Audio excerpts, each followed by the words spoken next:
I figured something out and we should talk about it. Now, last week I got a text from a family member. It was like, hey, you would be perfect for this job, and a link to some article about some AI thing. I mean, really, that text was neutral, but I didn't take it that way. I got really angry. And at a certain point, I had the reflection of every time I get email or a text from this person, I'm like irate about it. And why is this? This is because I'm holding a grudge. Because what's a grudge? It's drinking poison and waiting for the other person to die. Only hurt yourself. What I realize is that it's better to get to the place where you're not in that situation to actually create something to hold a grudge about. And I think that's two things. I think it's about, one, misaligned expectations. So about a year ago, I started my consulting business. I had created a course, and this family member wanted to see the course. And instead of listening to that little voice inside of me that was like, this isn't gonna go well, the people pleaser in me was like,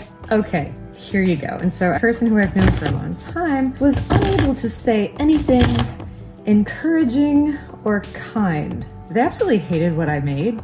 That's okay. I'm kind of the belief that if people don't hate what you're doing, then people also won't love what you're doing. And then you're left with whatever you've made just kind of being meh in the middle. So if they absolutely hated it, that's fine. I just had this expectation that they would be able to be supportive. And that's where I got it wrong. That was a misalignment of my expectations, because this person has never been particularly supportive.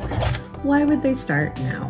So that's one. Number two would be boundaries. The course that I created was the first course I had ever created. I poured my soul into this thing, you know what I mean? Blood, sweat, and tears. And so naturally, I'm a little vulnerable about it. It's really easy for somebody who, for whatever reason I care about their opinion, hurt my feelings about it. And I really should have had the boundary that this person, who I didn't really want to share the thing with, doesn't get to access it. They're not going to be supportive in a time when what I needed was support. And so if I actually just listen to my body that's freaking out, or even the voice in my head that's like, I don't want to do this. I mean, that would solve everything, right? Just listening to that voice. And just know the next time they show up, I need to have my guard up about it. Which also means probably having an uncomfortable conversation when I say something to the effect of like, I don't really want to talk about this.